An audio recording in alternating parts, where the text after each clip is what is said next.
tọ̀run. Jọ̀wọ́ tẹ́wọ́ gbọpẹ́ mi. Gbèsè ọpẹ́ mi pọ̀ lọ́dọ̀ rẹ. Àìníye lóore Jésù ṣe ni máa dúpẹ́ ó bàbá. Ṣe ni máa dúpẹ́, ṣe ni máa yìn ọ́ o. Àìníye lóore Jésù, ṣe ni máa dúpẹ́ ó bàbá.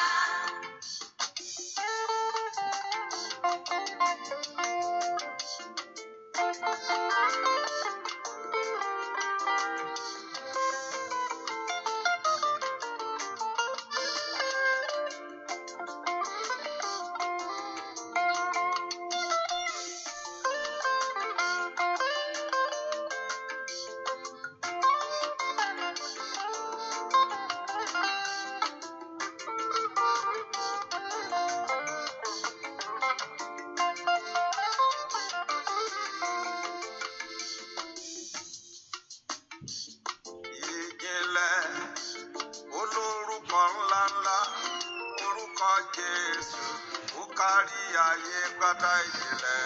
Ìjìnlẹ̀ olórúkọ ńláńlá, orúkọ Jésù, ó kárí ayé. Ikú gbórúkọ rẹ̀ ó wọ̀gbó, àrùn gbórúkọ rẹ̀ ó wò lọ. Ìjìnlẹ̀ olórúkọ ńláńlá, orúkọ Jésù mi ó kárí ayé pátá. Ìjìnlẹ̀ olórúkọ ńláńlá, orúkọ Jésù, ó kárí ayé. Akẹ́kọ̀ọ́ orúkọ rẹ̀ ó dọlọ́mọ, aláìsàn gbọ́ ó fò dìde fáyọ̀. Ìjìnlẹ̀ olórúkọ ńlá o, orúkọ Jésù ó kárí ayé pátá ìjìnlẹ̀. Ìjìnlẹ̀ Hallelujah. olórúkọ ńláńlá, Hallelujah. Hallelujah. Ẹ jẹ́ á gbàdúrà. Orúkọ Jésù. Orúkọ ńlá Jésù. Ọlọ́run tó pọ̀ ní pàtàgbára gbọ́gá fún àkókò lẹ́ẹ̀kan sí tó fún wa. Èyí láti tọ̀ ìwọ Ọlọ́run wá, láti wojú ìwọ fún ìyanu. Bàbá lórúkọ Jésù, Olúwa gbọ́ ọpẹ́ wa. Ìwọ lágbára wa, ìwọ nípa wa, ìwọ nìyẹn wa, ìwọ ló ń gbogbo fún wa sẹ́. Ẹ̀mọ́ lórúkọ Jésù, Olúwa gbọ́ ọpẹ́. Lónìí a fẹ́ rí ọ, Jésù sọ̀kalẹ̀ wá. Iṣẹ́ rẹ rí, Olúwa ṣe kankan. Máa yí àwọn èèyàn yìí lórúkọ Jésù dábírà. Máa yí àwọn èèyàn yìí lórúkọ Ẹ̀mí Mímọ́ dábírà. Ẹ̀mọ́ ṣiṣẹ́ ìyanu, ẹ̀mọ́ ṣiṣẹ́ agbára. Iṣẹ́ ìtúsílẹ̀ Olúwa ṣe. Iṣẹ́ ìdáǹdè Olúwa ṣe. Bá gbogbo àwọn èèyàn yìí pàdé ẹ̀dùn ọkàn wọn lórúkọ Jésù, Olúwa ṣe fún wọn. Jẹ́ orúkọ rẹ kó di gbígbéga. A ó sì yan ọ́ lógo láì lórúkọ Jésù Kristi Olúwa wa. Àmín. Ọmọ Ọlọ́run bá a ṣe wà yẹn, jẹ́ ká dúpẹ́ lọ́wọ́ Ọlọ́run tó pọ̀ nípa tagbára. Ọba tí ò dojú tì àwọn tiẹ̀, ọba tó ń pa àwọn tiẹ̀ mọ́, ọba tó ń dá wa sí, ọba tí ò jẹ́ káyé kẹ́gàn wa sẹ́. Fẹ́ ká gbé Ọlọ́run ga lọ́wọ́lọ́wọ́ báyìí, fẹ́ ká yìn ín fún iṣẹ́ ìyanu rẹ̀. Olúwa ṣeun lórí ayé mi gbogbo. Ẹ̀mí mọ́ ò mà ṣe o. Jésù ò mà ṣeun. Ọba tó pọ̀ nípa tagbára ò mà ṣe lórí ayé mi. Jésù ṣe o, Jésù ṣe, dúpẹ́ lọ́wọ́ Ọlọ́run pé ó ṣe o. Ẹni ọmọ Ísírẹ́lì ò mà ṣe, ó ṣe, ó ṣe, ó ṣe, ó ṣe, ó ṣe. Ní gbogbo ọ̀nà ó ṣe, nínú ayé mi ò mà ṣe. Ọlọ́run Ísírẹ́lì ò mà ṣe. Dúpẹ́ lọ́wọ́ Ọlọ́run pé Ọlọ́run ó ṣe, ó ṣe, ó ṣe, ó ṣe, ó ṣe bàbá mi. Alágbára gíga ó mà ṣe o. Ọba tó pọ̀ nípa tagbára ó mà ṣe. Ọba tó ń bá mi ṣe. Dúpẹ́ lọ́wọ́ Ọlọ́run. Dúpẹ́ lọ́wọ́ Ọlọ́run. Ọlọ́run ó mà ṣe o. Jésù ṣe o. Jésù ṣe o. Ọlọ́run Ísírẹ́lì ò ṣe. Jésù ṣe o. Ẹni ọmọ Ísírẹ́lì ò ṣe o. Dúpẹ́ lọ́wọ́ Ọlọ́run. dúpẹ́ lọ́wọ́ Ọlọ́run, dúpẹ́ lọ́wọ́ Ọlọ́run. Olùgbà ló máa ṣe wò. Ọba tó pọ̀ nígbà tá agbára ó ṣe. Ọba tó lágbára lọ́wọ́. Ó máa ṣe wò, máa ṣe wò, máa ṣe wò. Ẹ fi fún òun lónìí o. Ẹ fi fún òun lónìí o. Olúwa lónìí àtọ́lá o. Ẹ fi fún Olúwa lónìí àtọ́lá o. Ẹ fi fún òun lónìí o. Ẹ fi fún òun lónìí o. Ṣebí Olúwa lónìí àtọ́lá o. Ẹ fi fún Olúwa lónìí àtọ́lá o. Ẹ fi fún, ó fi fún òun lónìí o. Ó fi fún òun lónìí o. Olúwa lónìí àtọ́lá o. Ẹ fi fún Olúwa lónìí àtọ́lá o. Ẹ fi fún. Dúpẹ́ lọ́wọ́ Ọlọ́run, pé Ọlọ́run fún gbogbo ògo fún ọ. Olúwa mú gbogbo ọlá fún ọ, fún oore ọ̀fẹ́ tó fún mi sẹ́. Ọwọ́ Ọlọ́run, dúpẹ́ lọ́wọ́ Jésù, dúpẹ́ lọ́wọ́ Ọlọ́run tó pọ̀ nípa ti agbára. Mẹ́kò fi gbogbo ògo fún, fi gbogbo ọlá fún. Kó o náà lè dàbò kún lù ọ́. Dúpẹ́ lọ́wọ́ rẹ̀ sẹ́. Kó o náà lè ṣe, kó lè ṣe àṣeyọrí, kó lè ṣàṣeparí gbogbo ní ọ̀rọ̀ ayé rẹ̀ sẹ́. Gbogbo ògo fún, gbogbo ọlá fún. Jésù ó máa ṣeun, alágbára ní Síónì ó máa ṣeun. Ọba tó pọ̀ nípa tagbára ó máa ṣe. Ọba tó ní gbogbo ipá tagbára lọ́wọ́ ó máa ṣe. Ẹlẹ́rù yìí ó máa ṣe. Dúpẹ́ lọ́wọ́ Ọlọ́run yìí. Jésù ó ṣe lórí ayé mi. Dúpẹ́ lọ́wọ́ Ọlọ́run yìí. Jésù ó ṣe ní ọ̀nà mi. Jésù ó ṣe. Olùgbàlà ó ṣe. Olùgbàlà ó ṣe. Lórí ayé mi ó máa ṣe. Lórí ayé mi ó máa ṣe. Lórí ayé mi ó máa ṣe. Ọlọ́run tó pọ̀ nípa tagbára ó ṣe. Ọlọ́run tó ní gbogbo agbára ó máa ṣe. Jésù ó máa ṣe ní gbogbo ọ̀nà mi gbogbo. Ọlọ́run Ísírẹ́lì ó máa ṣe. Ọlọ́run dúpẹ́ lọ́wọ́ Jésù yìí. Bó ṣe lórí ilé rẹ̀, ó ṣe lórí ọ̀nà rẹ̀ sẹ́. Ó ṣe ní ayé ọmọ rẹ̀. Dúpẹ́ lọ́wọ́ Ọlọ́run pé ó máa ṣe wọn. Mo gbé ọ̀gá fún agbára rẹ̀ lórí ayé mi. Mo gbé ọ̀gá fún ìdáwọ́lé rẹ̀ ní gbogbo ọ̀nà. Ọlọ́run tó pọ̀ nípa tagbára. Ọlọ́run dúpẹ́ lọ́wọ́ Jésù. Pé olùgbàlà ó máa ṣe wọn. Ẹni tó pọ̀ nípa tagbára. Ẹni tó ní gbogbo agbára lọ́wọ́. Ó ṣe inú ọ̀rọ̀ mi sẹ́. Olúwa ó ṣeun. Mo gbẹ́ fún ohun tó ń ṣe. Mo gbẹ́ fún ohun tó ń ṣe lórí ayé mi. Ọlọ́run dúpẹ́ lọ́wọ́ Jésù yìí. Jésù ó máa ṣe wọn. Alágbára ńlá. Alágbára tó pọ̀ nípa tagbára. Ọba tí òjòjú tì mí. Dúpẹ́ lọ́wọ́ Jésù. Ó ṣeun ní gbogbo ọ̀nà. Ní gbogbo ọ̀nà ó ṣeun. Ní gbogbo ọ̀nà ó ṣe. Abániṣe òdi ọ̀run. Abániṣe òdi ọ̀run ńlá. Dúpẹ́ lọ́wọ́ Ọlọ́run. Ọba ńlá tó pọ̀ nípa tagbára. Ọba tí ò jẹ́ kékeré gan rẹ́sẹ̀. Dúpẹ́ lọ́wọ́ Jésù. Ó ṣe ní gbogbo ọ̀nà. Ó ṣe lórí ilé mi. Ó ṣe ohun tí ayé ò lè ṣe. Ó kú ṣe. Ohun tí ayé ò lè parí.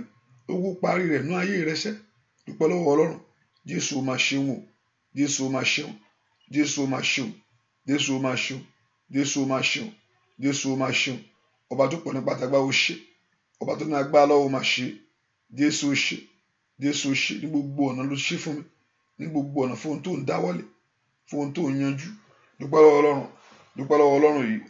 Olùgbàlà ó ṣe. Dúpẹ́ lọ́wọ́ Ọlọ́run. Olùgbàlà ó ṣe. Dúpẹ́ lọ́wọ́ Ọlọ́run. Olùgbàlà ó ṣe. Dúpẹ́ lọ́wọ́ Ọlọ́run. Olùgbàlà ó ṣe. Gbọ́ àdúrà lórúkọ Jésù Kristi. Olúwa wa, gbọ́ àdúrà lórúkọ Jésù Kristi. Olúwa wa, gbọ́ àdúrà lórúkọ Jésù Kristi.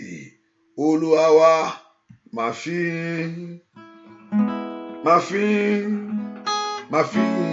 fún Jésù. Òkèrè ìrànlọ́wọ́ níran bí ó ṣe yín. gbogbo owó kò gbòbí bóyá ń gbà fún owó máa fi fún Jésù tó gbà mí là máa fi fún Jésù òkèrè ìrànlọ́wọ́ mi ràn mí kó ṣe kó ṣòwò kó gbòbí bóyá ń gbà fún ṣe máa fi fún Jésù tó gbà mí là máa fi fún Jésù òkèrè ìrànlọ́wọ́ mi ràn mí kó ṣe gbogbo owó kó tóbi bóyá ń gbà fún lówó àfi fún Jésù tó gbà mí là olóore mi o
Ísírẹ́lì ò ṣe gbọ́ àdúrà lórúkọ Jésù Kristi.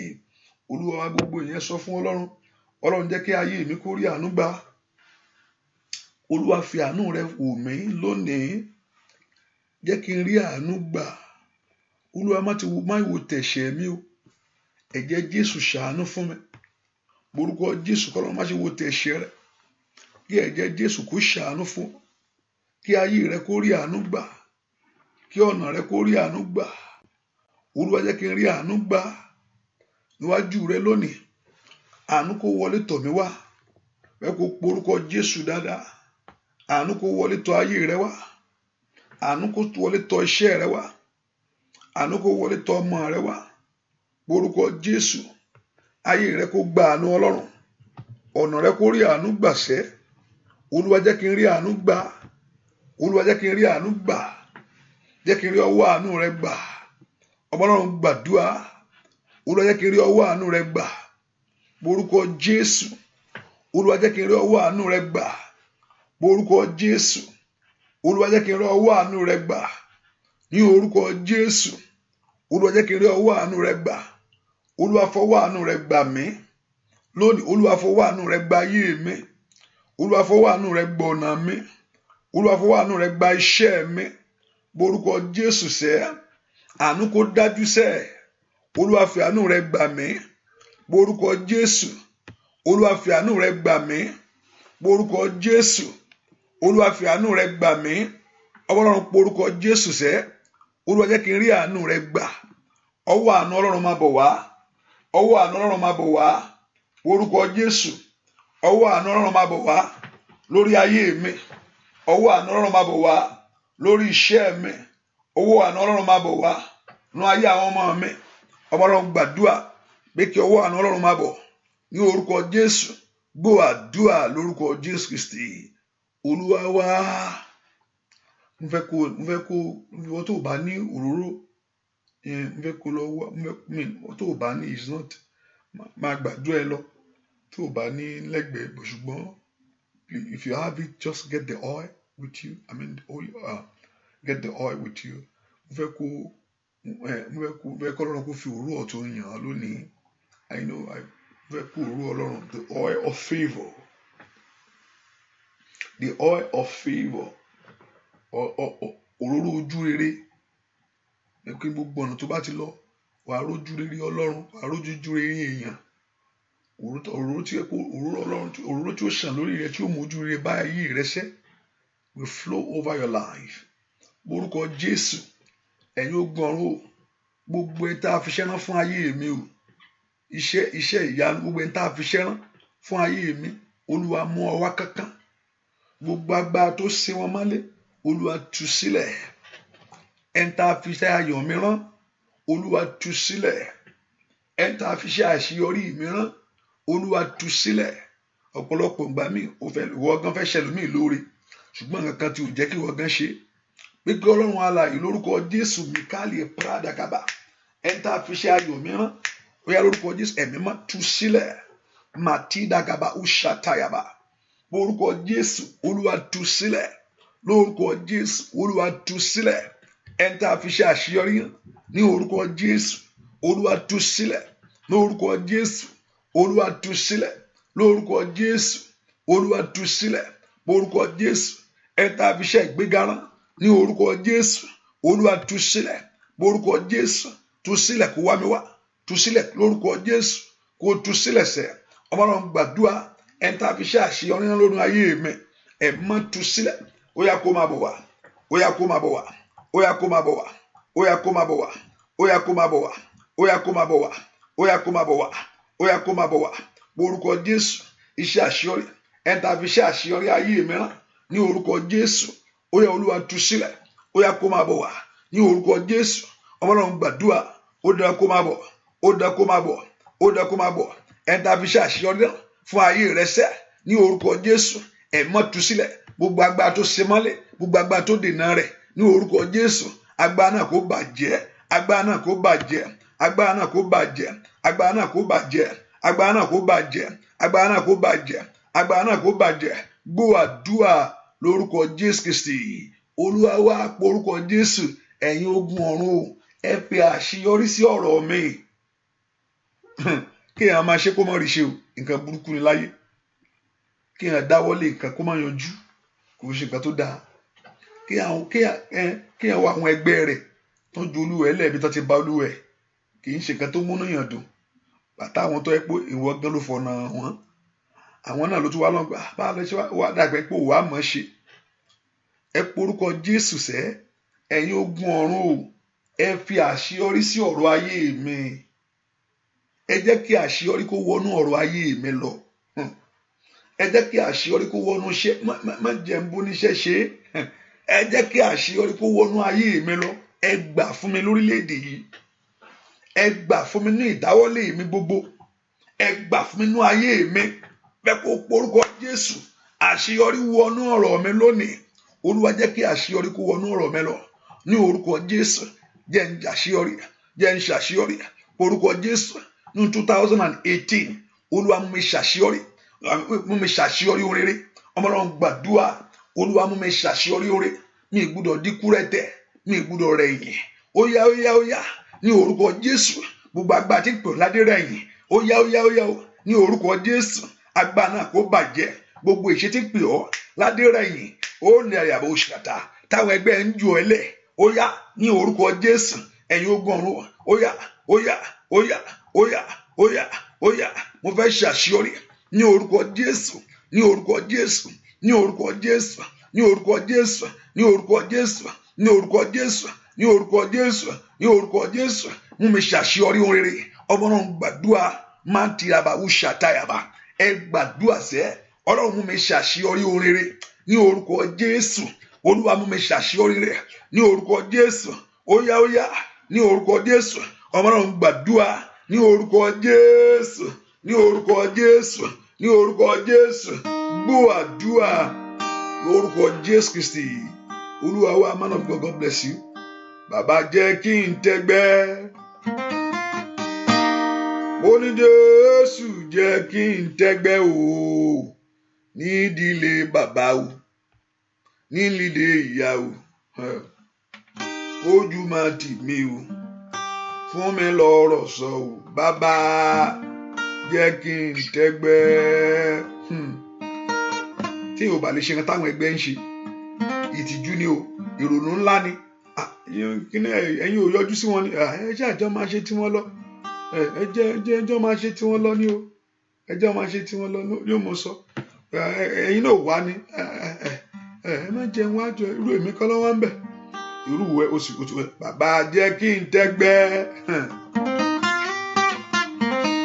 Jésù jẹ́ kí n tẹ́gbẹ́ o nídìílé bàbá o nídìílé ìyá o ojú máa tì mí o bàbá fún mi lọ́rọ̀ sọ o bàbá jẹ́ kí n tẹ́gbẹ́ ó dáná káyé rẹ kó ju ẹgbẹ́ lọ sẹ́ bàbá jẹ́ kí n tẹ́gbẹ́ Jésù jẹ́ kí n tẹ́gbẹ́ o nídìílé bàbá o nídìílé ìyá o ojú máa tì mí sá bàbá jẹ́ kí n tẹ́gbẹ́ bàbá jẹ́ ká tẹ́gbẹ́ ká tẹ́gbẹ́ lọ Jésù jẹ́ kí a tẹ́gbẹ́ o bàbá jẹ́ kí n tẹ́gbẹ́ oní Jésù jẹ́ kí n tẹ́gbẹ́ o nídìílé bàbá nídìílé ìyá o wájú máa ti wá o fún wa lọ́rọ̀ sọ o bàbá jẹ́ kí n tẹ́gbẹ́ bàbá jẹ́ kí n tẹ́gbẹ́ Jésù jẹ́ kí n tẹ́gbẹ́ o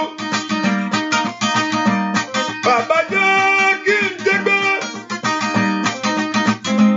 Jésù jẹ́ kí n tẹ́gbẹ́ o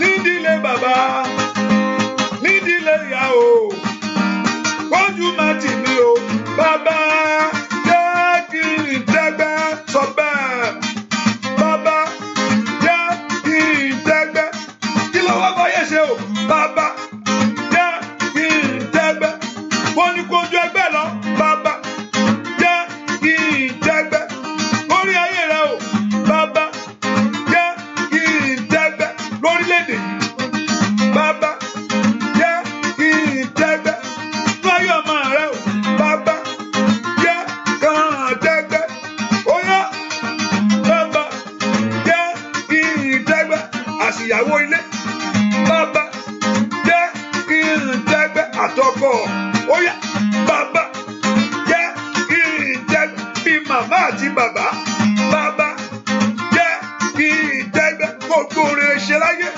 bàbá jẹ́ kí n tẹ́gbẹ́ kó má wà lórílẹ̀‐èdè lásán bàbá jẹ́ kí n tẹ́gbẹ́ kí ju ẹgbẹ́ lọ o bàbá jẹ́ kí n tẹ́ óyá gbàdúrà bàbá jẹ́ kí n tẹ́gbẹ́ lórílẹ̀‐èdè yìí bàbá o jẹ́ kí n tẹ́gbẹ́ bàbá jẹ́ kí n tẹ́gbẹ́ orúkọ Jésù agbára tí yàn fi ń ju ẹgbẹ́ lọ olùwàjọ wọnú ayé mi sẹ́ agbára tí yàn fi ń gbé orin ṣe láyé ẹni òfin rọ ẹ̀yìn láyé agbára náà ó wọnú ayé mi ó dẹ́ kó o ju ibi tó wà yìí lọ ọ̀pọ̀lọpọ̀ gbà tó bá wo ibi tó wà yẹn kó ní ó sún pé báwo ló wà ó wá dídán kí agbára náà kó gbà lé ọ kó o ṣàṣeyọrí gbàmí tó bá wo ipò tó wà tó wọ ọdún tó ti lò ń bẹ̀ tó wà àkókò tó ti ṣòfò gba Ọlọ́run látijọ́ iná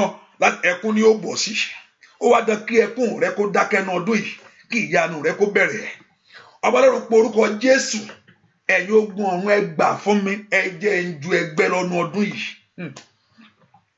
ó di dandan ni o àṣetì láti dé ohun ìgbàgbénú ayé mi wà gbára mú bọ́ wà tá gbá àṣetì wà ń dàyàbò ṣìtàyàbà àwọn náà gbàdúrà sẹ́ Olúwa mo fẹ́ ju ẹgbẹ́ mi lọ ní ọdún yìí wà yàbà síta tó bá pè wọ́n ní gbé ẹni galáyé ó rẹ kó gbórí ìmókè gbogbo agbá tí ń tẹ orí rẹ rì gbogbo agbá tí ń ta ayé rẹ rì gbogbo agbá tó ní òní ná orí òkè gbogbo ìṣe tó ní òní ná orí òkè gbogbo agbá tó ní pé òní jẹ́ èèyàn ó yá wà gbáná níwájú ayé mi ẹ ṣègbè kò táyà bàbá sàtà torí pé mo ti fi Ọlọ́run ṣe bí ìsádi mi sẹ́ àyàbà tó tẹ̀yà torí pé gbójú mi sórí òkè wọn nẹ̀ níbo ni ìrànlọ́wọ́ ti wá àyàbà ó dá kí ìrànlọ́wọ́ kó dìde fún ayé rẹ ọba Ọlọ́run gbàdúrà ó dá kí n ju ẹgbẹ́ lọ ó dá kó ju ẹgbẹ́ lọ ó dá kó ju ẹgbẹ́ lọ ó dá kó tó ẹgbẹ́ ọba Ọlọ́run gbàdúrà ó dá kó tó ẹgbẹ́ ní orúkọ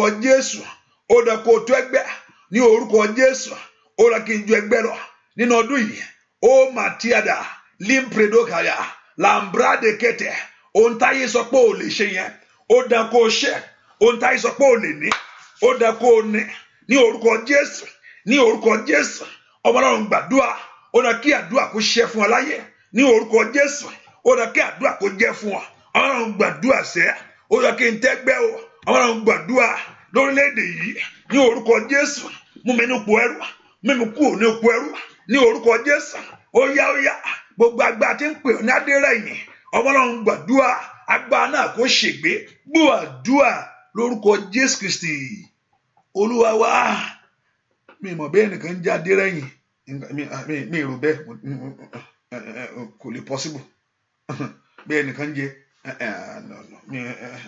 kò sẹ́ni tí ń jẹ́ tó bá pé ìjọba òkú lọ ń pè ọ́ bẹ́ẹ̀ pé kò mọ ara ẹ̀yìn lónìí lórúkọ Jésù ẹ̀mí mọ́ kó tì ọ́ wájú ẹ̀mí mọ́ kó tì ọ́ wájú látòní lọ ẹ̀mí mọ́ kó tì ayé rẹ síwájú fún rere ẹ̀mí mọ́ kó tì iṣẹ́ rẹ síwájú ò ní rẹ̀yìn mọ́ ò ní rẹ̀yìn mọ́ ò ní rí ẹ̀yìn mọ́ ẹ porúkọ Jésù ó yẹ ẹ̀yin ogun ọ̀run ẹ fìrè fún ayé mi kí ọdún yìí tó parí sẹ́ ọdún yìí kó tó parí tẹ̀tí jìnnà jù kó oṣù yìí tó lọ ó yẹ ẹ fìrè tèmi fún mi nínú àdúrà yìí ẹ jẹ́ kí n rí tèmi ṣe ẹ porúkọ Jésù Ọlọ́run jọ̀ọ́ ẹ jẹ́ kí n rí tèmi nínú ayé yìí tí èmi wá yìí àti nínú ọdún yìí tí mo wọ̀ yìí nínú oṣù yìí ẹ jẹ́ n rí tèmi ṣe ẹlòmíì á du tiẹ̀ títí tí yóò dù ayé ò ní jẹ́ kó rí dù ayé ò ní jẹ́ ó rí dù mo sọ níjọ́ kan mọ́ ní ẹnìkan bó ṣe lọ ọgbà ó ní bó ṣe jìyà tó ó jìyà tó fi kú ni ó jìyà tó fi kú tètè ẹ ò gbúdọ̀ rí bẹ́ẹ̀ ayé ò gbúdọ̀ forí dùn ọ́ ẹ jẹ́ n rí tèmi ṣe ọwọ́ ẹni tó wà náà ọwọ́ Ọlọ́run náà ló wà ogun bìtátà tálítálí brada ẹ jẹ́ n rí tèmi ṣe orúkọ Jésù ní ọdún yìí ẹ jẹ́ n rí tèmi ṣe ó bètú tẹkẹtẹkẹtẹ ogun ọ̀run ẹ wá gbé mí níjà òṣì ọ̀kẹ́rẹ́ páyà ogun ọ̀run ẹ wá gbé mí níjà ẹ wá gbé mí níjà ẹ wá gbé mí níjà ogun ọ̀run ẹ wá gbé mí níjà ó di dandan ogun ọ̀run ẹ wá gbé mí níjà ogun ọ̀run ẹ wá gbé mí níjà ogun ọ̀run ẹ wá gbé mí níjà ó tó gẹ́ ogun ọ̀run ẹ wá gbé ó yá kó gbé ayé rẹ níjà ogun ọ̀run ẹ wá gbé mí níjà ogun ọ̀run ẹ wá gbé ó yá gbàdúrà ogun ọ̀run ẹ wá ó yá sẹ́ ogun ọ̀run ẹ wá gbé ó yá ó dandan ogun ọ̀run ẹ wá lọ́wọ́ àgbà tí ń darí lọ́wọ́ rẹ sẹ́ ogun ọ̀run ẹ wá lọ́wọ́ àgbà tí ń darí sọnù ogun ọ̀run ẹ wá lọ́wọ́ òǹkóhùn tó tẹ̀lé ayé rẹ ogun ọ̀run ẹ wá gbé óyá óyá ogun ọ̀run ẹ wá gbé mí níjà o óyá sẹ́ ogun ọ̀run ẹ wá wọ́wọ́ àwọn tó fọwọ́sowọ́pọ̀ ogun ọ̀run ẹ wá óyá gbàdúrà ogun ọ̀run ẹ wá gbé lórúkọ Jésù ogun ọ̀run ẹ wá gbé mí níjà o óyá sọ ogun ọ̀run ẹ wá gbé mí níjà o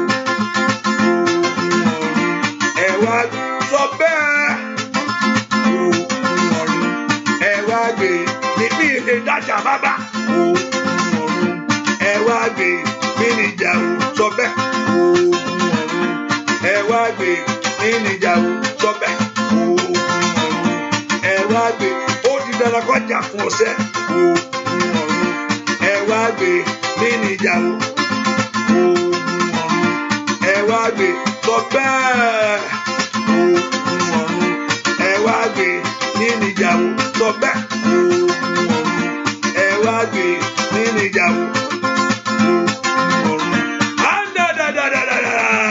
tó bọ́ládé ogun ọ̀run ẹ wá gbé mí níjà o gbàdúrà ogun ọ̀run ẹ wá gbé mí níjà ogun ọ̀run ẹ wá gbé mí níjà o ayaba ogun ọ̀run ìyába sátaya ogun ọ̀run ẹ wá gbé mí níjà o óyá ogun ọ̀run ẹ wá gbé anderaba ogun ọ̀run ẹ wá gbé mí níjà o sọ bẹ́ẹ̀ ogun ọ̀run ẹ wá gbé mí níjà o sọ bẹ́ẹ̀ ogun ọ̀run ẹ wá gbé ó di dandan sẹ́ lórúkọ Jésù ogun ọ̀run ẹ wá gbé mí níjà o kọ́bí oníjà ogun ọ̀run ẹ wá gbé mí níjà o lórí ọmọ ogun ọ̀run ẹ wá gbé mí níjà o lórí iṣẹ́ ogun ọ̀run ẹ wá gbé mí níjà o ó di dandan ogun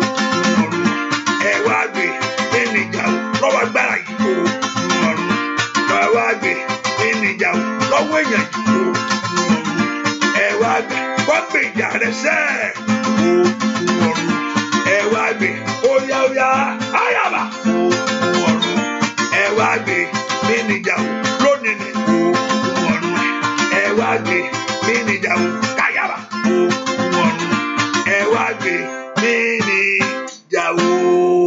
mo ń pẹ́ orúkọ yìí mo rí orúkọ yìí ṣùgbọ́n kò yẹ pé mo rí orúkọ yìí mo rí pé ó kọjá lórí line ṣùgbọ́n mo gbọ́ orúkọ yẹn létí mi Fẹ́mi mo fẹ́ kó múra sí ọ̀rọ̀ rẹ sẹ́ bẹ́ẹ̀ ni mo bá ṣe ń kọrin yẹn mo gbọ́ mo kọ̀ra mo pause mo ti rí orúkọ yẹn rẹ́dì mo kọ̀ra filẹ̀ kí ogun ọ̀run kó gbé ọ níjà ogun ọ̀run kó gbé ayé rẹ níjà nínú àyàbá ó ṣàtàlẹ̀ prado kàtàyàbá gbogbo ẹ̀yin ẹ porúkọ Jésù sẹ́ ogun ọ̀run ẹ gbè mí níjà ìdá yìí lè dájà ẹ kó porúkọ Jésù mi lè dá ìjà yìí jà ẹ gbé ayé mi níjà ẹ gbà mí lọ́wọ́ agbára tó di mí mú lọ́wọ́ agbára tó di ayé mi mú purati àjà ìbò sàtàyàbá porúkọ Jésù ó yẹ ẹ jà fún mi ó yẹ ẹ gbè mí jà ó yẹ ẹ gbèjà mi sẹ́ lẹ́kọ̀ọ́ porúkọ Jésù mikali àbá ó sàtàyàbá ó yẹ ẹ gbè mí níjà ẹ gbè mí níjà ẹ gbè mí níjà lórúkọ Jésù dáadáa ó yá lórúkọ Jésù mi tó wà sẹ́ ẹ gbè mí níjà kí ire kó jọ fún mi ní ọdún yìí ẹ gbè mí níjà fún ohun tí mò ń lé kó tẹ̀ mí lọ́wọ́ ẹ gbè mí níjà kí ọ̀nà àbáyọ kó là fún mi sẹ́ porúkọ Jésù kọ́lọ́run kó gbè ọ́ níjà àní mo fẹ́ kó porúkọ Jésù sẹ́ ogun ọ̀run ẹ gbè mí níjà ogun ọ̀run ẹ jà fáyé mi ogun ọ̀run ẹ gbà tèmi fún mi ogun ọ̀run ẹ mú tèmi lé mi lọ́wọ́ ẹ gbè mí níjà lọ́wọ́ agbára tí ilé dààmú ẹ gbè mí níjà lọ́wọ́ agbára tí ilé bájà ní orúkọ Jésù ẹ gbè mí níjà gbọ́ àdúrà lórúkọ Jésù Kristi Olúwa wa.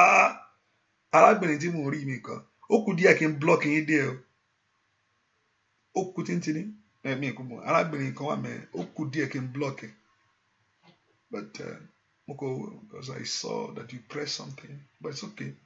I'm just saying it. Hallelujah. But I just let go. Say, oh, I don't think so. Because many people will go to many page and you begin to press whatever you want. You rather leave the place. I will not do that. I will just, you rather don't comment on people's, leave them. Leave them alone. If what they are doing is not your stuff, leave them alone. I don't do that. I'll just look at it. I either don't comment. I'll just listen and go. And you go. But I pray that the hand of the Lord be upon you. So I just see, I know that you are not doing it. You don't do it intentionally. Because, hallelujah. I pray that the hand of the Lord be upon you. Because sometimes when I look at you, when I look at your name, that the hand of the Lord be upon you, that the blessing of God flow through your life in Jesus' name. So you don't comment on people's page and leave them alone. If you don't like it, pack your bag and leave. Hallelujah. But if you want to comment through, say true things, or you talk to the person, I'd rather talk to the person and say, this is what I think should be. Just leave and let go. Hallelujah. Hallelujah. That don't bother me. Hallelujah.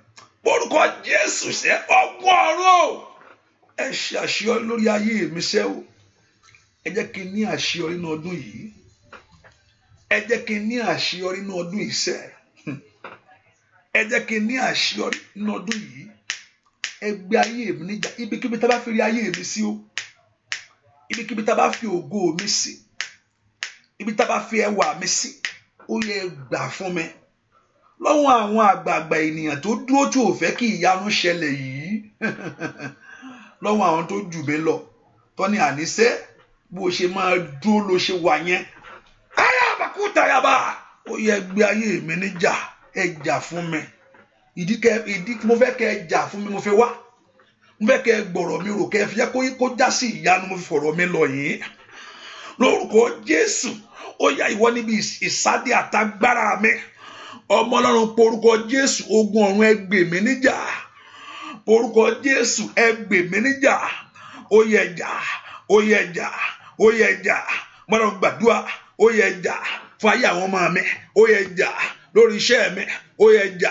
Ayé mi ò gbúdọ̀ dúkú rẹ̀. Mi ò gbúdọ̀ bá ilé lọ mọ́. Ní orúkọ Jésù, ìwà àṣetì mi ìfẹ́ mọ́. Mi ìfẹ́, mi ìfẹ́, mi ìfẹ́, mi ìfẹ́, mi ìfẹ́, mi ìfẹ́, mi ìfẹ́. Mẹ́fẹ́, ó yá gbọ́ àdúrà lórúkọ Jésù Kristi. Olúwa bẹ̀rẹ̀ gbé, ọ̀tá mi bẹ̀rẹ̀ gbé o. Bẹ̀rẹ̀ gbé, ọ̀tá mi bẹ̀rẹ̀ gbé. Ẹrù ìyà tí ó dì sílẹ̀ láti pa mí lẹ́kún. Ẹrù ìyà tí ó dì sílẹ̀ láti ṣe mí léṣe. Bẹ̀rẹ̀ gbé, ìwọ ló lẹ̀. Ọ̀tá mi bẹ̀rẹ̀ gbé. Gbẹgbẹgbé, ọ̀tá mi bẹ̀rẹ̀ gbé. Ẹrù ìyà tí ó dì sílẹ̀ láti pa mí lẹ́kún. Ẹrù ìyà tí ó dì sílẹ̀ láti ṣe mí léṣe. Bẹ̀rẹ̀ gbé, ìwọ ló lẹ̀ rẹ̀. Ó yá bẹ̀rẹ̀ gbé. Ọ̀tá mi bẹ̀rẹ̀ gbé. Bẹ̀rẹ̀ gbé. Ọ̀tá mi bẹ̀rẹ̀ gbé. Ẹrù ìyà tí ó dì sílẹ̀ láti pa mí lẹ́kún sẹ́. Ẹrù ìyà tí ó dì sílẹ̀ láti ṣe mí léṣe. Bẹ̀rẹ̀ gbé, ìwọ ló lẹ̀ rẹ̀. Sọ bẹ́ẹ̀.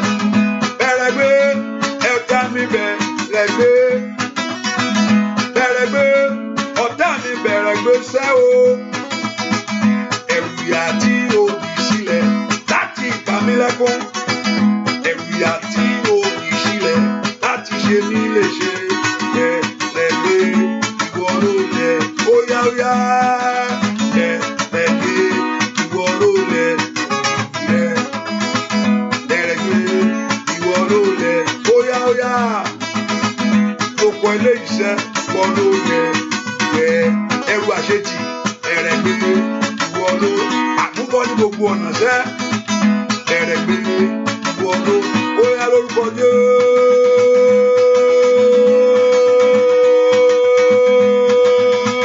Bẹ̀rẹ̀ gbé ó yá fẹnu ara rẹ pọ̀ bẹ̀rẹ̀ gbé ìwọ ló lọ́dọ̀ ọmọ rẹ mo ní gbogbo àṣetìṣẹ́ bẹ̀rẹ̀ gbé ìwọ ló lẹ̀ ó yá bẹ̀rẹ̀ gbé ìwọ ló lẹ̀ ó yá bẹ̀rẹ̀ gbé ó yá lórúkọ Jésù.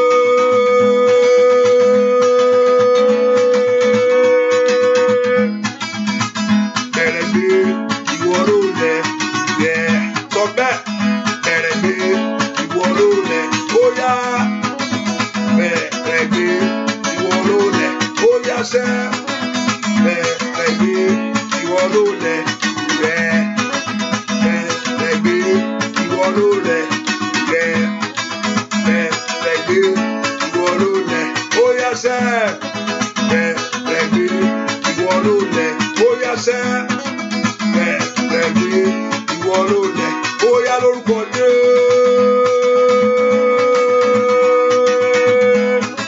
Bẹ̀rẹ̀ gbé ìwọ ó yá lórúkọ Jésù sọ bẹ́ẹ̀ bẹ̀rẹ̀ gbé ìwọ ló lẹ̀ àṣẹ Ọlọ́run ni ọ̀tá rẹ kó pe bẹ̀rẹ̀ gbé lórúkọ Jésù gbogbo àṣetì yẹn ó yá bẹ̀rẹ̀ gbé ìwọ ló lẹ̀ gbogbo àmúbọ̀ ó yá kàn pé bẹ̀rẹ̀ gbé ìwọ ló lẹ̀ ọ̀tá rẹ kó gbé sẹ́ bẹ̀rẹ̀ gbé ẹ̀kú wọn ní olóyún nínú ọdún ìṣẹ́ àyàbá bẹ̀rẹ̀ gbé lórúkọ Jésù ó yá bẹ̀rẹ̀ gbé ó yá.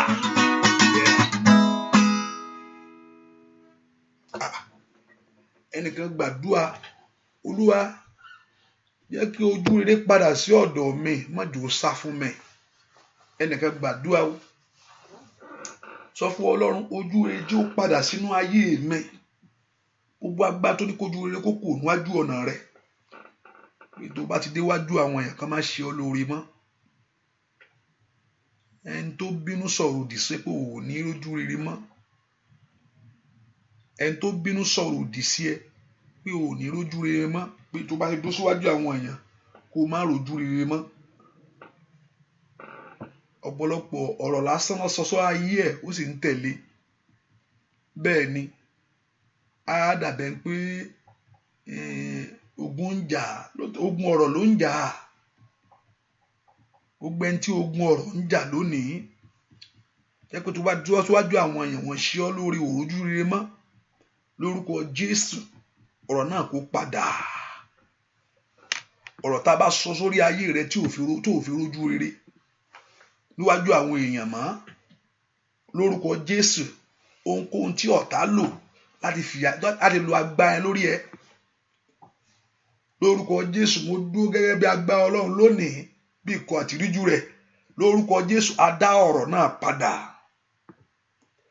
a dá ọ̀rọ̀ padà a dá ọ̀rọ̀ yẹn padà a dá ọ̀rọ̀ yẹn padà a dá ọ̀rọ̀ yẹn padà a dá ọ̀rọ̀ yẹn padà a dá ọ̀rọ̀ yẹn padà a dá ọ̀rọ̀ yẹn padà lórúkọ Jésù a dá ọ̀rọ̀ yẹn padà lórúkọ Jésù a dá ọ̀rọ̀ yẹn padà gbogbo ọ̀rọ̀ tí ayé rẹ gbọ́ lórúkọ Jésù a dá ọ̀rọ̀ yẹn padà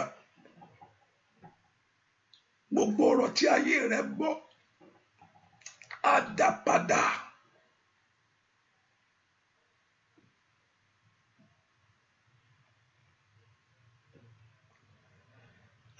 Mo gbàdúrà fẹ́nìkan tó wà ní àdúrà yìí táyé níbi tó bá tán kò ní jọ mọ́ lórúkọ Jésù lónìí kí ìyanu rẹ kó bẹ̀rẹ̀ kò ní sáfẹ́rẹ̀ fún ọ ìyanu rẹ kó bẹ̀rẹ̀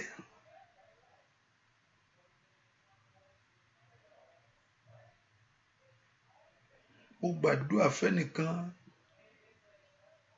ò ní rìn rádaràdá mọ́ ò ní rìn síbi òṣì mọ́ láyé ibi tó rìn sí yóò jẹ́ bí ìyanu látòní lọ Ọlọ́run yóò dá ọ rí yóò bẹ̀ sí darí ẹ níbi tí olóore rẹ wà ibi tí wàá máa rìn sí á jẹ́ ibi tí wọ́n ti ṣe ọ́ lórí. Ọ̀pọ̀lọpọ̀ ìyá tún rìn pé ibi tó ń lọ ìyá jẹun o ayé rẹ̀ ń darí rẹ̀ sí ìgbẹ́ni.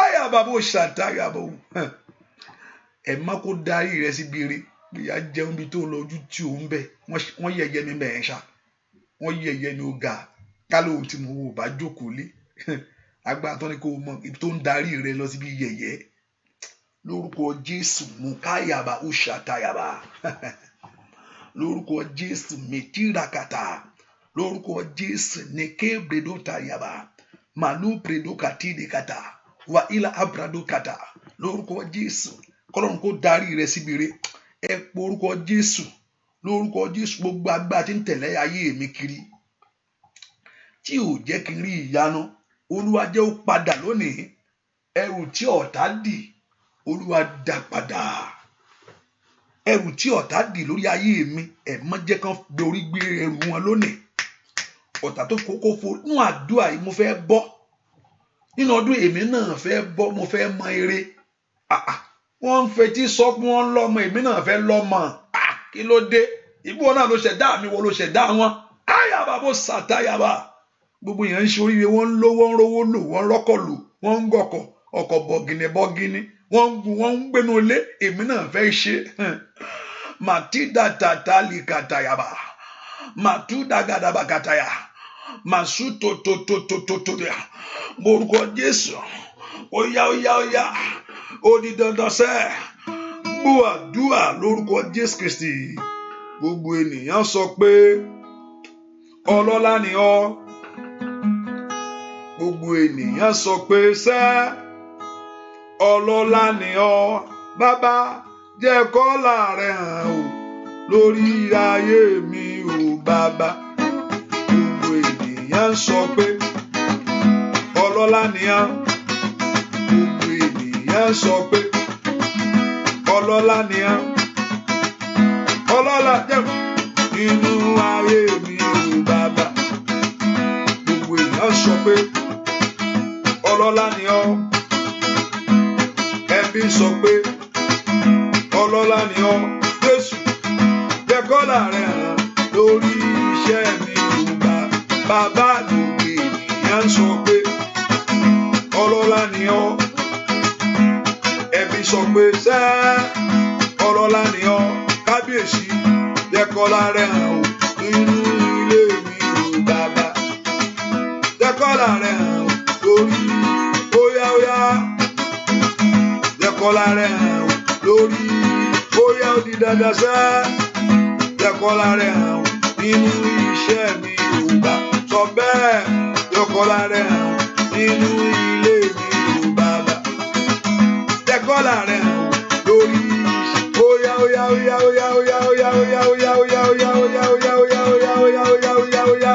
yóò pàtí dàyàbá nínú iṣẹ́ mi ò bá óyá sẹ́ jẹ́ kọ́lá rẹ̀ hàn o lórílẹ̀-èdè yìí óyá jẹ́ kọ́lá rẹ̀ hàn lórí ayé mi ò jẹ́ kọ́lá rẹ̀ hàn nínú iṣẹ́ mi ò bàbá jẹ́ kọ́lá rẹ̀ hàn lórí ilé mi ò bàbá sọ bẹ́ẹ̀ jẹ́ kọ́lá rẹ̀ hàn nínú ilé mi ò bàbá jẹ́ kọ́lá rẹ̀ hàn nínú ilé mi ò bàbá ó di dandan jẹ́ kọ́lá rẹ̀ hàn lórí iṣẹ́ mi ò bàbá sọ bẹ́ẹ̀ jẹ́ kọ́lá rẹ̀ hàn lórí ayé mi ò bàbá orúkọ Jésù jẹ́ kébì náà mọ rí inú ọdún yìí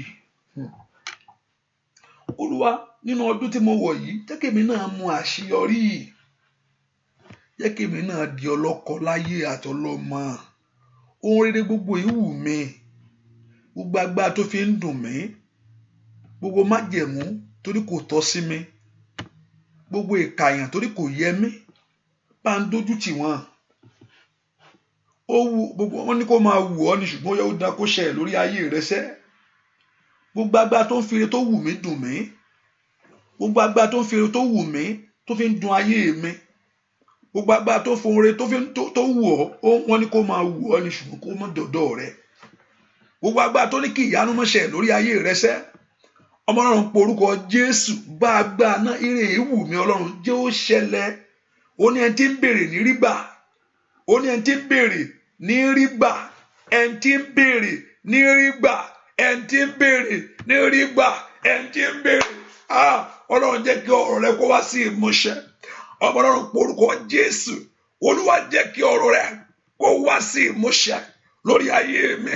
Mo béèrè jẹ́ rí gbà, mo béèrè ọmọ jẹ́ rí gbà, mo béèrè ọkọ jẹ́ rí gbà, mo béèrè wẹ́gbẹ́lú mi jẹ́ rí gbà. Látàkì ni èmi ó bí báwo tèmi ó ṣe jẹ́ nígbà tó sọ ọ̀rọ̀ rẹ pé ẹni tí ń béèrè ní rí gbà. Máyà pálí sáyà orúkọ Jésù dáadáa. Ìwọ ló sọ pé ẹni tí ń béèrè ní rí gbà. Mo kanlẹ̀kùn lónìí, ẹ̀yin ogun ọ̀run wà, ó yẹ ṣílẹ̀kùn àṣeyọrí mi.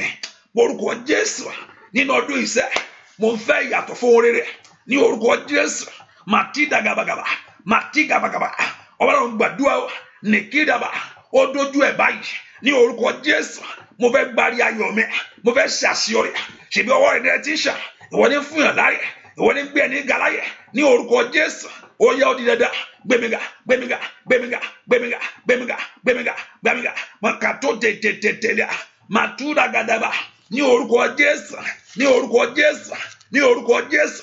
Ọmọ Ọlọ́run ò bá porúkọ Jésù dáadáa tó ẹ pé lóṣìṣẹ́ ọwọ́ Ọlọ́run ní etí ṣàn, ó dá kí rẹ̀ kó ṣàn kó wọ́ tó ẹ pé lóṣìṣẹ́ Ọlọ́run ní gbé ayé ẹni ga ní orúkọ Jésù.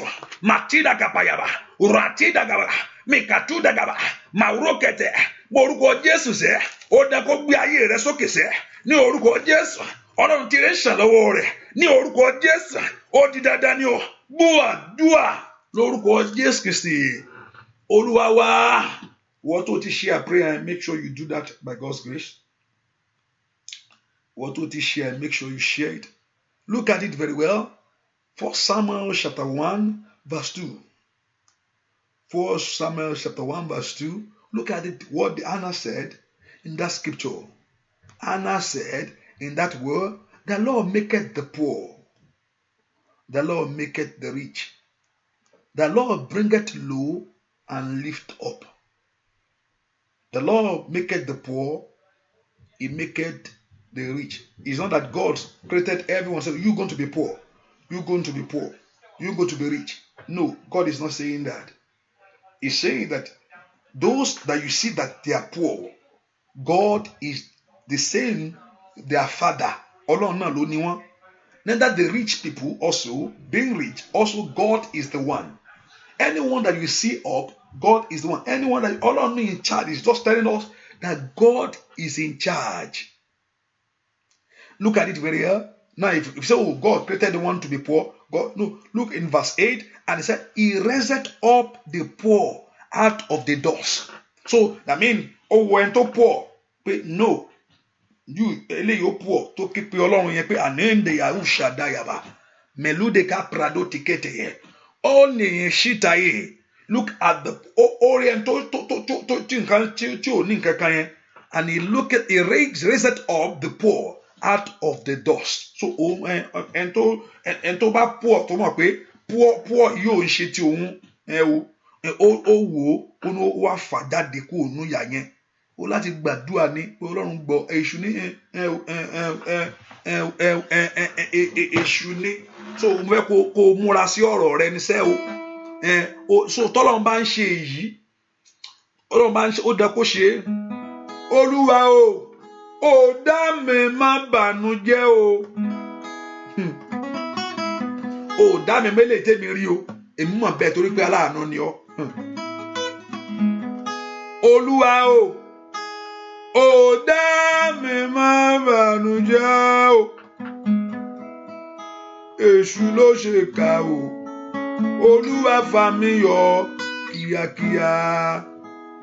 To set them among the princes, to make them the inheritance of the thrones of the glory, for the pillars of the earth are the Lord. I have set the word upon them, upon the poor people, the one that thought nothing. God himself is one doing it, to lift them up. Olúwa, ó dá mi má bànújẹ́. Olúwa, ó dá mi má bànújẹ́. Èṣù ló ṣe kà, Olúwa fà mí yọ. Ó yá, Olúwa fà mí yọ kíákíá, fà mí yọ kíákíá, fà mí yọ. Sọ bẹ́ẹ̀, fà mí yọ kíá. Ó yá kó jáde lọ́wọ́ àìní, fà mí yọ kíá. Ó yá sẹ́ lórúkọ Jésù. Ayá bàbá, fà mí yọ kíá. Ó yá lórúkọ Jésù, fà mí yọ kíá. Lórúkọ Jésù, fà mí yọ kíá rẹ̀. Lórúkọ Jésù, kò jáde tọmọtọmọ, fà mí yọ. Tìrantìran sẹ́, ó yá lórúkọ Jésù. Fà mí yọ kíá. Ó yá sẹ́ lórúkọ Jésù. Lórúkọ Jésù. Ayaba kàtàyàbá. Fà mí yọ kíá. Ó yá fà mí yọ sẹ́ lórúkọ Jésù. Fà mí yọ kíá. Ayé rẹ kó jáde nínú ìyà, nínú òṣì. Fà mí yọ kíá. Fà mí yọ kíá. Fà mí yọ kíá. Fà mí yọ kíá. Fà mí yọ kíá. Nínú ẹgbẹ́ aláìní, fà mí yọ kíá. Ó yá kó jáde, kó jáde, kó jáde, kó jáde, kó jáde, kó jáde, kó jáde, kó jáde, kó jáde, kó jáde, kó jáde, kó jáde, kó jáde. Ó yá fà mí yọ kíá. Fà mí yọ kíá. Ó yá sẹ́ lórúkọ Jésù. Ó yá kó jáde sẹ́. Lórúkọ Jésù, káyé rẹ kó jáde lóṣì. Fà mí yọ kíá. Fà mí yọ kíá. Fà mí yọ kíá. Gbogbo májẹ̀mú tó sí ọmọ bẹ́ẹ̀. Ṣẹ́ni tí èèyàn bá ṣe lọ́ndà májẹ̀mú, àfi kí májẹ̀mú yẹn tó bá bàjẹ́ o. Torí májẹ̀mú máa ń mú ayé ẹni mọ́lẹ̀ ni. Mo gbàdúrà fún ẹni tó wà ní àdúrà yìí tí májẹ̀mú ń mọ́lẹ̀ síbi tó wà yẹn. Májẹ̀mú Ọlọ́run, remember God also is a God of covenant too. Yeah. Ẹni tó wà ní àdúrà tí májẹ̀mú tó mú ọ mọ́lẹ̀ bẹ́ẹ̀. Ibikíbi tí májẹ̀mú mú ọ mọ́lẹ̀ sí, èyí tí ò tẹ́ ọ lọ́rùn. Ibikíbi tí májẹ̀mú mú ayé rẹ mọ́lẹ̀ sí, torí pé o ti fi ọ̀rọ̀ ẹ lọ Ọlọ́run, o ti sá ibi ìsádi agbára. Torí pé o ti sọ lẹ́nu ara rẹ pé o ò fẹ́ eléyìí. Ní orúkọ Jésù, Mikali Predekata Yababu Sata. Májẹ̀mú kò tó yí kébrado tèkété tó gbé ọ síbẹ̀ yẹn. Èyí tó sí ọmọ bẹ̀ tó wá tó mọ nǹkan tó ṣe. Every covenant that tie your life, that bind your life, gbogbo májẹ̀mú tó mú ọ dání síbi tó wà yẹn sẹ́. Every covenant that tie your life, that tied your dreams. Every covenant that kita ushatayaba. Malumbre doko pele sekete. Every covenant that tie your dreams to failure, to disappointment. Boko tó yá gbogbo májẹ̀mú tó mú ayé rẹ dání síbẹ̀ yẹn pé àníṣe ò lọ bí kankan. Nikide bo shute yaba. Matida katayaba. Mo wá gbàdúrà kí májẹ̀mú káfárì kó fọhùn fún ọ sẹ́. Oli alia ushita iketeli aru satayabo. Mali bredo ko pilu zikete vredo titeli yabo. Mi robi keteli ka bredo titeli ala. Mi radiketeli bredo ko pilu sikete ya. Kí májẹ̀mú káfárì kó fọhùn fún ọ. Rode ke pilu ziketeli bukatayabo. Malimbre doko pilu sikete ya. Kí májẹ̀mú Calvary kó fọhùn sẹ́. Let the covenant of Calvary speak for you. Matidayaba wotayaba. Let the covenant of Calvary matudeke pero sitaya speak for your life. Ní orúkọ Jésù, májẹ̀mú tó so ẹsẹ̀ mọ́lẹ̀ tí ò jẹ́ kó kọjá lọ síbi rẹ̀. Májẹ̀mú tí ayé ń lò lórí ayé rẹ pé wọ́n ti fi ọ́jì fún àwọn. Every covenant that tie your life down in the name of Jesus. Gbogbo májẹ̀mú náà kó bàjẹ́. Olúwa bà májẹ̀mú yìí jẹ́. Olúwa bàjẹ́. Olúwa bàjẹ́. Olúwa bàjẹ́. Olúwa bàjẹ́. Olúwa bàjẹ́. Olúwa bàjẹ́. Olúwa bàjẹ́. Olúwa bàjẹ́. Olúwa bàjẹ́. Olúwa bàjẹ́. Olúwa bàjẹ́. Olúwa bàjẹ́. Olúwa bàjẹ́. Gbàdúrà dáadáa. Májẹ̀mú Olúwa já dànù. Let God destroy every covenant that bound your life, every covenant that tie your life, every covenant that hold your life, every covenant that hold your children, every covenant that hold your family, in the name of Jesus.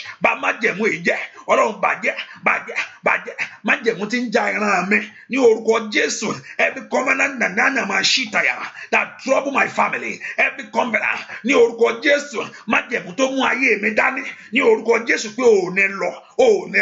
rakata bua dua lórúkọ Jésù Kristi.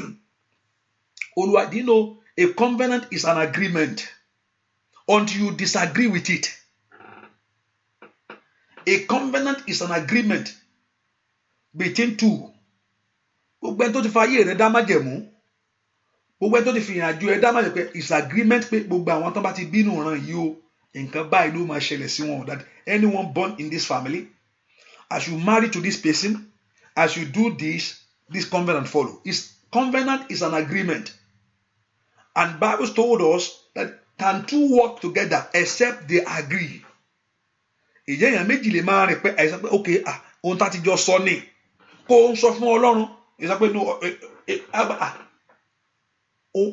we have an agreement. Kí l'Ọlọ́run fẹ́ kó ṣe? Kí l'Ọlọ́run fẹ́ ṣe? Kí l'Ọlọ́run fẹ́ ṣe? Gbàtí tí Sátánì bá sọ fún pé ogun tó ń jà ọ́ kó sọ fún Ọlọ́run gangan pé fílẹ̀ Ọlọ́run, there's agreement between us and the person. God, and this God is God of covenant too. He honors covenant. Ọlọ́run gangan, he honors it. He said, my covenant that I will not break, not the word that I've uttered out of my lips. He said, when I swear by my holiness to David, I cannot lie to him. God will not lie. So God himself, he honors covenant. Until you yourself say, no, I disagree with this covenant, with this agreement of failure, with this agreement of barrenness. Èmi kọ̀ eléyìí, gbogbo májẹ̀mú tí mo ti wọ̀ lọ, gbogbo májẹ̀mú tí a ti fi ayé mi wọ̀ lọ, ní deleboko palu satayaba, morúkọ Jésù, ẹ̀yin ogun ọ̀run o, let God destroy that covenant. Ẹ bà májẹ̀mú ìjẹ́, ẹ bà májẹ̀mú ìjẹ́nu ayé mi, májẹ̀mú tí mo forí gbé, májẹ̀mú tó gbórí mi sí, májẹ̀mú tí mo fi ẹnu gbà fún ara mi, májẹ̀mú tó fi ẹnu gbà fún mi sẹ́, gbogbo májẹ̀mú tí ò jẹ́ kí n ṣe rere. Every covenant, the covenant that don't want your life to move forward, Father, I disagree.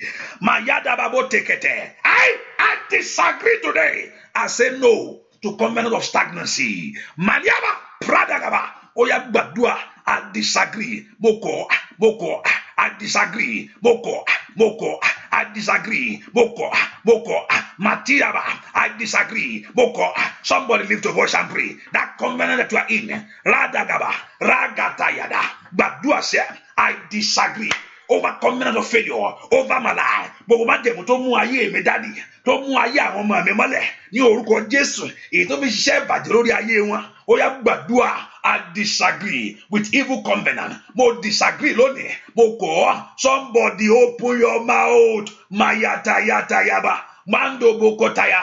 Gbàdúrà sẹ́, májẹ̀mú ìbàjẹ́, Olúwa bàjẹ́, Olúwa bàjẹ́, Olúwa bàjẹ́, Olúwa bàjẹ́, májẹ̀mú àṣetì, ẹ má bàjẹ́, ní orúkọ Jésù. Somebody pray. Can you pray? Can you lift your voice to God? The Lord God of heaven to destroy evil covenant over your life. The Lord God of heaven to destroy evil covenant. Gbogbo májẹ̀mú tí ò fẹ́ kí n ṣe rere, gbogbo májẹ̀mú tí ò fẹ́ kí n láyọ̀, gbogbo májẹ̀mú tí ò fẹ́ kí n ṣàṣeyọrí, gbogbo májẹ̀mú tí ò fẹ́ kí n lu àlùyọ. Every covenant, that time I dream, that time I lie down, in Nayabo Shitayaba, Lempredokata, Mendolikete, Lembredokata, Lesekete, Lebragada, Masikete, Wakataya, Lempregede, Meta, tiny power cider, Wally power cider, Wally power cider, Wally power.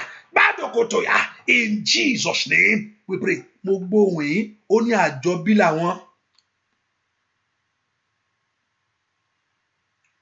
Kó wọ́n jọ bí yín ni. Ọlọ́run kó yà wá nípa. Gbogbo ohun tó bá yìí rẹ mú sẹ́. Let God separate today. ẹni tó gbogbo agbára tó ní pé no kò sí nǹkan kan tó máa ṣẹlẹ̀ o ẹjọ́ wà ní lórúkọ Jésù iná kó fi ìyapa sí lónìí Ọlọ́run tó rán iná ṣáájú ara rẹ̀ èyí tó fi jó ọ̀tá rẹ̀ run.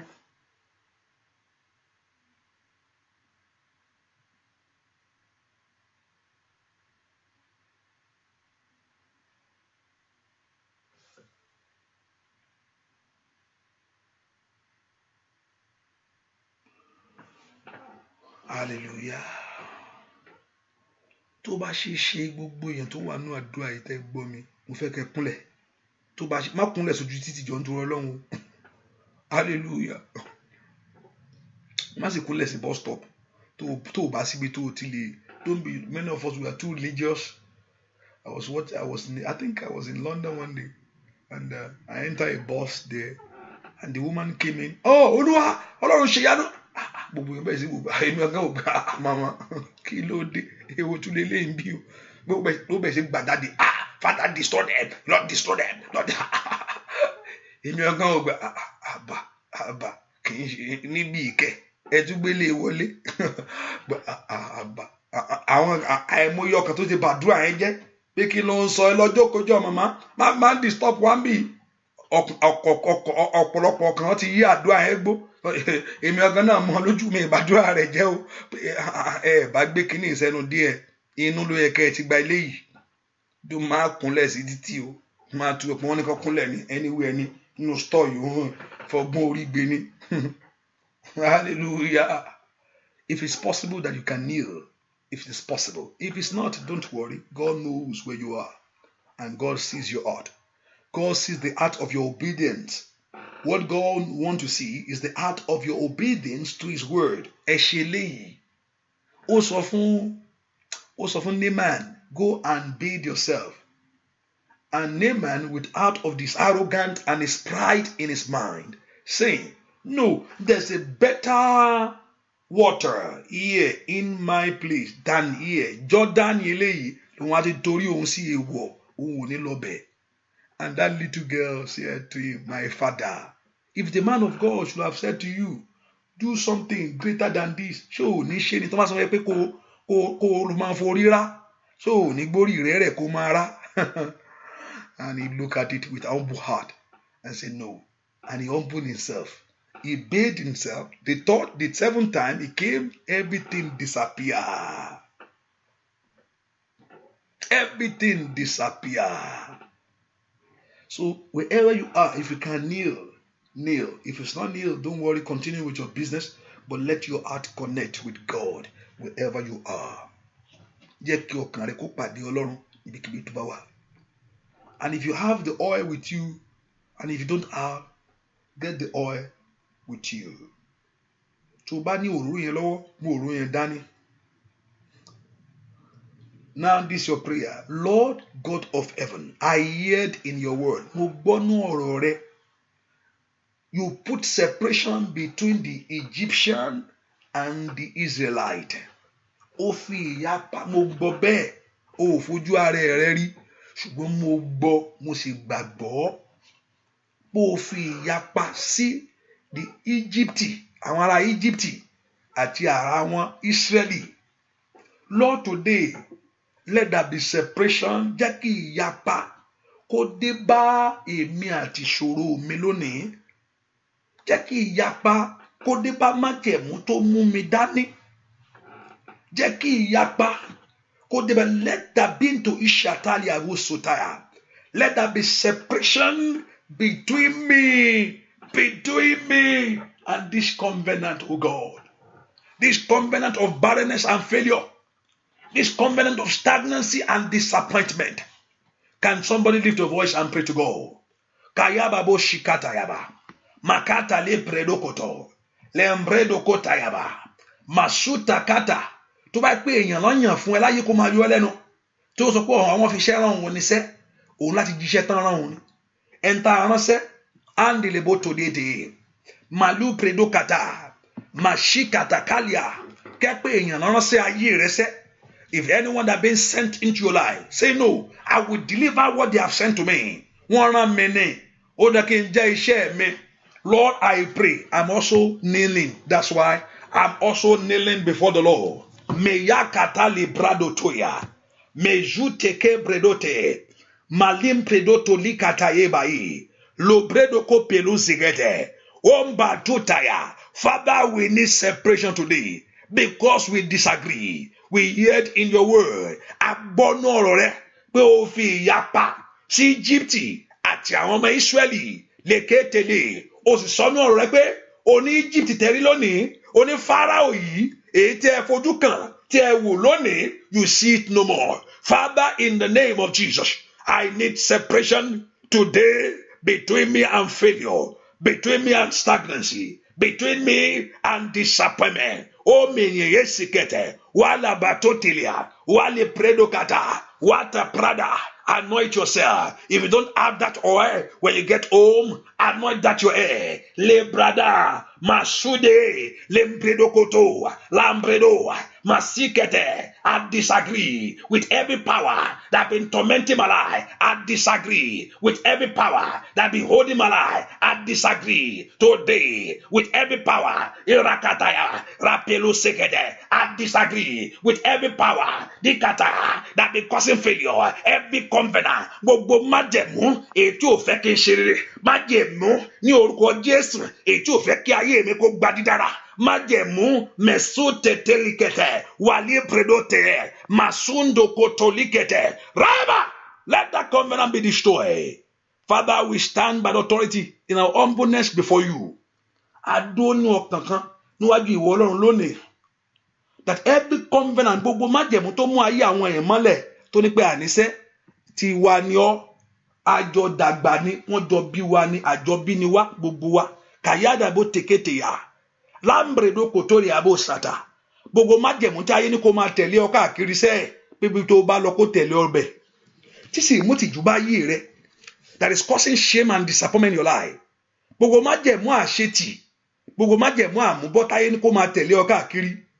Mo dó nínú àṣẹ Ọlọ́run alààyè tó rán mi níṣẹ́ o. Ní orúkọ Jésù, mo lo ohun agbára Ọlọ́run alààyè. Ní orúkọ Jésù, lọ́wọ́ májẹ̀mú náà, kí ayé rẹ kó gba ìtúsílẹ̀. Ní dàdà bàbá tayaba, mo pa ní àṣẹ lónìí. Ní orúkọ Jésù, kí ayé rẹ kó gba ìtúsílẹ̀. Lọ́wọ́ májẹ̀mú tí ń gbé ayé ẹni dá. Lọ́wọ́ májẹ̀mú tó mú ayé ẹni ru ẹ̀yẹ̀ ẹ̀yìn. Lọ́wọ́ májẹ̀mú tí ò jẹ́ kí ire kó ṣẹlẹ̀. Lọ́wọ́ májẹ̀mú tó mú ìrìn àjò rẹ pẹ́ pé kò dó sí tó dó láti jẹ́ tó dó láti jẹ́ tí kankan ò ṣẹlẹ̀, tí ìyanu ò jáde fún ọ. Gbogbo májẹ̀mú tó sọ ọ́ di aláìmọ́ṣe ènìyàn. Gbogbo májẹ̀mú tí ò jẹ́ kó róhun ògo. Gbogbo májẹ̀mú tí ò jẹ́ kó róhun ẹwà láyé. Gbogbo májẹ̀mú tí ò jẹ́ kó láṣeyọrí. Ní orúkọ Jésù, mo dúró lónìí níwọ̀n agbára Ọlọ́run. Mo pàṣẹ ní orúkọ Jésù. Ó ní ọmọ aláṣẹ ni mí. Ó ní kí n pàṣẹ fún iṣẹ́ ọwọ́ òun. Ní ndèlè àtàyà, mo pa májẹ̀mú náà ní àṣẹ. Ní orúkọ Jésù, kí iṣẹ́ káfárì kó fọhùn fún ọ. Gbogbo májẹ̀mú náà kó bàjẹ́, kó bàjẹ́. Let that covenant be destroyed. Let that covenant be destroyed over your life. Let that covenant be destroyed in your family. Let that covenant be destroyed. Májẹ̀mú má ṣe rere, mo re pẹ́, màtátà, májẹ̀mú tó mú ọjọ́ lọ mọ́ ọ lọ́wọ́. Radadadadada, mantoto legede, lembre de gede, lambre gede, manse gede, mando godo, lambre gede, manse gede, lande gede, lambra gada, manse gede, manto gada. Ní orúkọ Jésù, gbogbo májẹ̀mú náà kó yí dànù. Ẹ̀yin ogun ọ̀run, ẹ bà májẹ̀mú ìjẹ́, májẹ̀mú tí ń gbé ayé ẹni dá, tí ò jẹ́ kí ayé ẹni ṣe rere, májẹ̀mú tó mú ayé ẹni tó tójú kan. Ní orúkọ Jésù, gbogbo májẹ̀mú tó ń fìyà jẹ ọ́. Ní orúkọ Jésù, gbogbo májẹ̀mú tó ń yọ ayé rẹ lẹ́nu. Ní orúkọ Jésù, ìwọ májẹ̀mú yìí, agreement today between you, Latidegabokapa, and Fradade, Teteliada. Let God break it. Let the work of Calvary break the covenant. Kórí ìyanu, kórógolo, Jésù Kristi, Olúwa wa, àmín, àmín, àmín lórúkọ Jésù. Hallelujah. Hallelujah. Many of us are saying we should bless the man of God. Me, text kakao. Hallelujah. Please make me happy on that. Hallelujah. Bless the man of God, please. Not me. You know I'm talking. I say most those of you. I want to bring him again. Hallelujah. And others by God's grace. So just be a blessing. I will not say McDonald's money, please. If God bless you, whatever God bless you with, anything that God put in your heart, anything, just and text me that, oh, this word is for the man of God. Please, I want you to do that. Hallelujah. Hallelujah. I want you to do that so please just do that. And also that will make me happy. Hallelujah. Hallelujah. So do that for the man of God. Hallelujah. Just text me and say this for the man of God. This for the man of God. That man of God.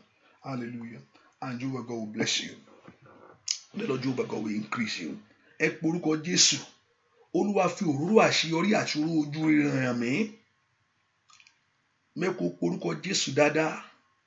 Olúwa fi òróró ojú rere hàn mí. Gbogbo bí tí ń bá lọ, jẹ́ kí n rí ojú rere ènìyàn. As something, let God anoint you with oil of favor. Òróró ojú rere, onídòójú rere. Òróró ojú rere, Olúwa fi yan ayé mi. Let the oil of favor flow in my life. The oil of favor. Òróró ojú rere, Olúwa fi yan mi, dà lé mi lórí. Kadadadadadada babo shikatayaba. Malimbrido koto likata limbrido koto. Maziketelwe bradiketale. Malimbrido kopale ziketele brada. Òróró ojú rere masindele bredo kata limbrodo siketele. Malimbredo kopale ozekete. Òróró ojú rere. Ọmọlọ́run gbàdúrà gbọ́ àdúrà lórúkọ Jésù Kristi. Olúwa wa, I'm going to pray upon the oil. Listen, because we don't put the oil at the beginning of this week, and then the first day of next week is Sunday. So let us do that. That means you anoint your house. Let it begin on Sunday. Amen. Let it begin on Sunday. Don't do it this weekend. Let this weekend pass. The first week is on Sunday, right? We say first week is on Sunday. So you anoint your house on Sunday. And on Friday, on Saturday, next Saturday, you anoint in front of your house at the entrance. You can anoint every house, but at the entrance of your house, every first day, you anoint the place. You decree and you declare. You command, not just pour the oil and go. You anoint, you decree, in this house, this what should be. In this house, this what should be. And the last day of the week, you go back there again and you anoint again. That this in this house, this what should be. You decree what you want. And also, by next week also, I will begin to work on your date of birth. So I want you to get ready. And also I said, iṣẹ́ ọwọ́ ẹ náà nú àdúrà náà tá ń gbàwẹ̀ iṣẹ́ ọwọ́ ẹ mú wá ohun tó represent kò bá já ìdí ẹ tọ́lọ́ máa gbéyàn ga iṣẹ́ ọwọ́ yẹn náà ló fi ń gbéyàn ga ó lọ́wọ́ nú yàrá ẹ̀ kó bówó ń bẹ̀ tó bá bá ń bẹ̀ nǹkan míì ló bá o tó bá bá owó ń bẹ̀ lójú gbogbo ọkàn gbé mílíọ̀nù sí ń bẹ̀ mo rántí ìjọ kan mo ṣe kéré èmi àti ọ̀rẹ́ mi àjọ ń gbàdúrà orúkọ Jésù ó wá ní ó ní ṣé mo ní ìgbàgbọ́ pé pépà yìí á dowó mo ní kò lè dowó mo ní mi rò bẹ́ẹ̀ ó ní kí n sọ bẹ́ẹ̀ pé ó máa dowó mo ní tí mi ò gbé Ọlọ́run ò kì í ṣe májí ibi tó kára ó nà fọ́tí sẹ́nu mi pé àní kò sọ pé yóò dowó mo ní tí mo ní báwo ló ṣe máa dowó mo ní kò lè dowó àdúrà là ń gbà ó gbogbo èèyàn ti máa ń bínú àdúrà àjọ ń gbàdúrà nípa àní kí ni yóò dowó mo ní kò lè Ọlọ́run ò ń ṣe magician báwo ló ṣe fẹ́ dowó iṣẹ́ ọwọ́ rẹ náà ni ó bùkún bẹ́ẹ̀ ni iṣẹ́ ọwọ́ rẹ náà ni ó gbé ga wọ́n máa rí ìyanu iṣẹ́ ọwọ́ tó ń ṣe náà ni á darí ẹ̀ sí nǹkan kan ni ó sọ fún Isaac má lọ ibi yìí ni kò dúró sí ó bẹ̀rẹ̀ sí í gbìn ìyanu dé so iṣẹ́ ọwọ́ ẹ̀ ló wà mú wájú Ọlọ́run ó ní the gift of a man shall make a way for him ó gbúdọ̀ ṣiṣẹ́ bí akúra ó gbúdọ̀ continue working without something showing forth bringing forth kò gbúdọ̀ sú ẹ láyé I was talking to somebody kò yẹ ká jìyà nú ayé ìkájú pé ọ̀run la fẹ́ lọ what's the point and I begin to reason with it báwo ni ẹ ṣe máa jìyà láyé lóòótọ́ tó ní pé ọ̀run lòún fẹ́ lọ So God has both the power to make us to enjoy the earth, heaven on earth. Heaven on earth. That's why Jesus prayed, let your kingdom come as it is in heaven. Ìgbádùn lálálá ló ń jẹ lọ́run. Wọ́n ń jẹ ìgbádùn ń bẹ ni. Ìyà ò sí ń bẹ. So let it come. Òun ló ká béèrè. Demand as it is in heaven. As it is in heaven. Bó ṣe wà lọ́run. Let it be. So kò ní pé kò pápá gẹ̀ẹ́gbẹ́ ẹ̀jẹ̀ ń jẹ àlàyé kiri lọ́sọ̀run. Otu. No ayé yìí. From this earth we shall know the joy of heaven. Ẹ porúkọ Jésù sẹ́, Olúwa fi òróró ọ̀tun yan ayé mi. Gbogbo èèyàn tó bá ti rí mi kó ṣe mí lóore. Òróró yìí kó fa olóore mi wá bá mi. Kó wà ń bus stop, olóore ẹ kó gbé fún ẹ. Kó wà lẹ́nu iṣẹ́ kó lóore ẹ kó wọ ẹ̀kàn. Gbà níṣẹ́ gba ilé lọ́wọ́ mi. Ayaba kata yaba, lábrada kata. Olóore ẹ, that your helper should locate you to find you. Jẹ́ kó rí bẹ́ẹ̀ bàbá. Jẹ́ kí ayọ̀ àwọn èèyàn yìí pọ̀. Jesus Christi, Olúwa wa, amen. Remember all those things. Èso, your fruit, èso. If it's possible, get a fruit every day. I'll bless it. Èso, that means showing a sign of fruitfulness. Tí tó bá gbìn nǹkan sílé tí igi ò bá léso, inú ẹ̀ ò ní dùn sí. Ó dẹ̀ ká yí ẹ léso. Gbogbo èso tá jẹ́ is evidence of fruitfulness. Even God love it. He said this is the fruit of the spirit. So Ọlọ́run gan mọ̀ pé nǹkan kan láti jẹ́ àmì. So èso mu wá, we bless it. You begin to eat it. Ìyanu á ṣẹlẹ̀. Or water, that water, omi yẹn, don't touch that water at all until we finish the prayer. I will give us all these next week to have all this with you. Agbára Ọlọ́run. Next week begin from Sunday. Right? Remember, next week begin from Sunday. So we have, and your birthday, ọjọ́ ìbí ẹ gan ń fẹ́ kó kọ́. Olúwa ní ọ̀pọ̀lọpọ̀ wọn ti gba ọjọ́ ìbí yẹn lọ́wọ́ ẹ̀. Ó kàn ń gbé lọ ní. My today is birthday. Àyìn mo birthday ọjọ́ tó ti ń kà á gan. Kí ló kà pẹ̀lú ẹ̀? I'm now this. Ayé òórí nǹkan kàkà mọ́. Kí wá ní?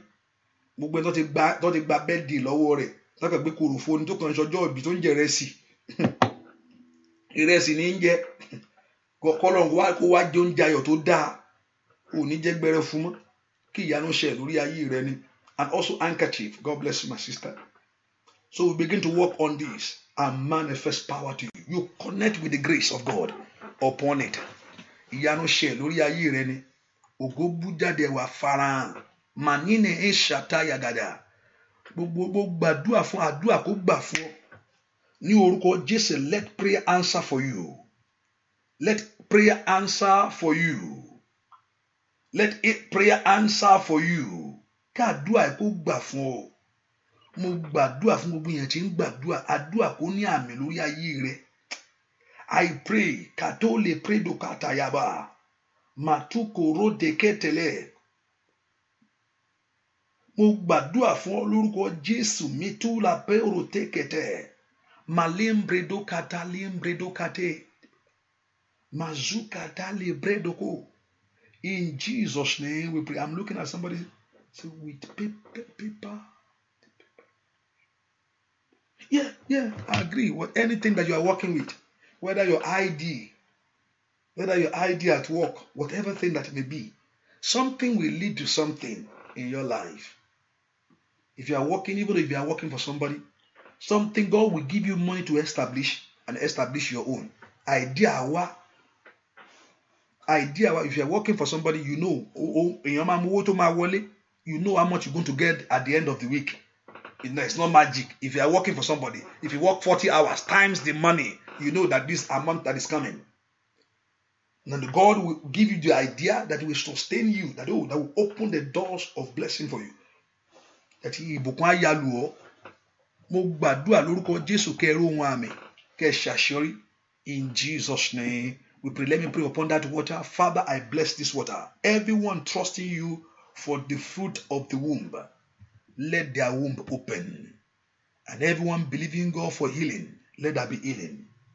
Lord, make it known to everyone the reason of your calling upon my life. I want this testimony of these people to be full. it will make sense to me. I say it will make sense.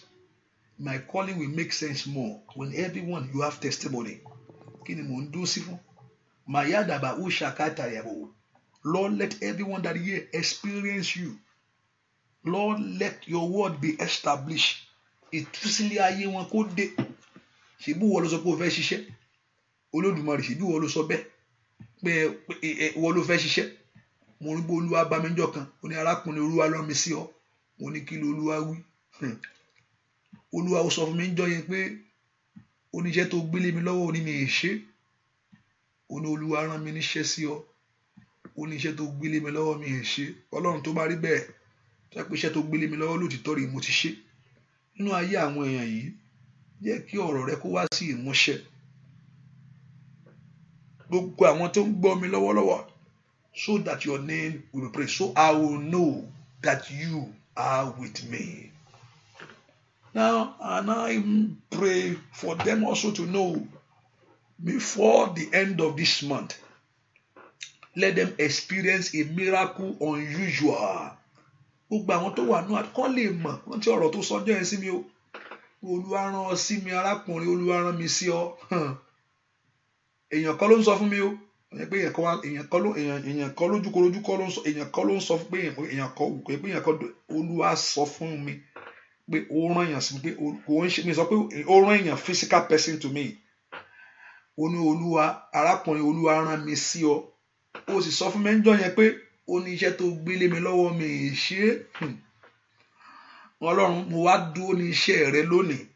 Mo fẹ́ kí o fi ohun àmì ńlá kan gbogbo àwọn tó ń gbọ́ mi lénìí, àwọn tó gbọ́ àdúrà yìí. Torí pé o kì í yẹ májẹ̀mú, o dẹ̀ kì í yẹ ọ̀rọ̀ rẹ. Mo fẹ́ kí gbogbo àwọn tó ń gbọ́ mi lọ́wọ́lọ́wọ́ kó o fìdí ọ̀rọ̀ ọjọ́ yẹn múlẹ̀. Kí ìyanu kó ya lù wọ́n. Kí ìyanu ńlá lórúkọ Jésù kó fọwọ́ kàn wọ́n. Kí ògo rẹ kó sì di gbéga. Èmi wá ṣèlérí níwájú gbogbo wọn pé gbogbo ògo àti ọlá abẹ yóò jẹ́ ti ìwọ Jésù. Mú ìdí ọ̀rọ̀ rẹ ṣẹ. Mú ìyanu rẹ ṣẹ. Jẹ́ kí ògo rẹ kó dé. Jẹ́ kí ẹwà rẹ kó farahàn. Kí ìbùkún rẹ kó tẹ̀lé àwọn èèyàn yìí. Let your blessing follow them and let your glory. Rati akata yaba. Hey! Matali kari outside. Wali power kali inside. Wali kali power still kali. Thank you, good God. Thank you, good God.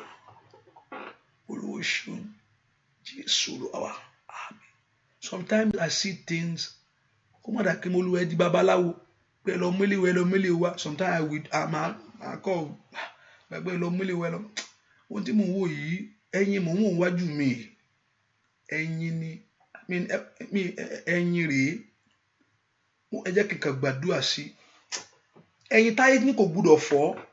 Pé tó bá fọ́ ògo ayé á tàn. Ẹ̀yin táyé sọ pé kò gbúdọ̀ fọ́. Pé tó bá fọ́ ó jáde. Ẹ̀yin táyé ní kò gbúdọ̀ fọ́. Tó ní pé ìbùkún rẹ̀ á dé ká tó bá fọ́. Ọlọ́run níbikíbi tó bá fi ẹ̀yin yìí sí, ẹ̀yin ogun ọ̀run ẹ lọ fọ́. Ṣìṣe kó mú wọn kó fọ́.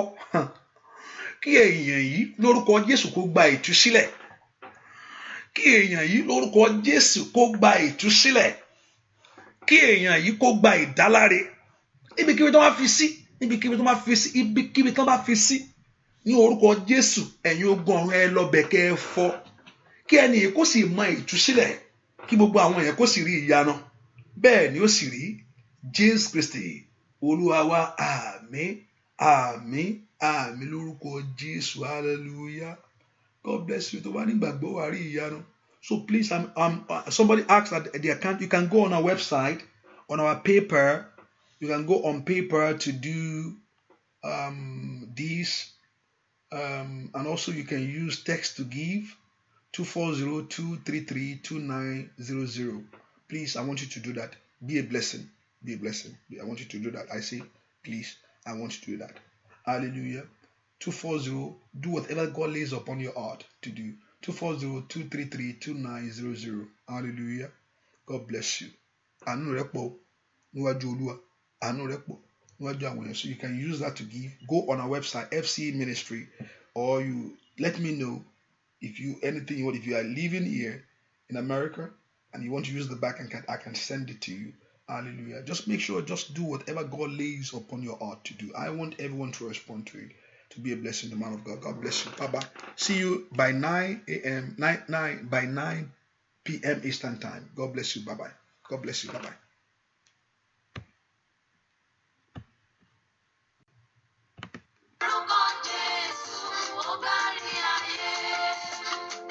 Nípa orúkọ rẹ̀ mo ríye o. Nípa orúkọ rẹ̀ mo dá ṣẹ́gun. Ìjìnlẹ̀ olórúkọ ńlá o. Orúkọ Jésù ó kárí ayé pátá ìjìnlẹ̀. Olórúkọ ńláńlá, orúkọ Jésù ó kárí ayé. Ìjìnlẹ̀, olórúkọ ńláńlá, orúkọ Jésù ó kárí ayé. Ìjìnlẹ̀, olórúkọ ńláńlá, orúkọ Jésù ó kárí ayé. Ìjìnlẹ̀, olórúkọ ńláńlá, orúkọ Jésù ó kárí ayé.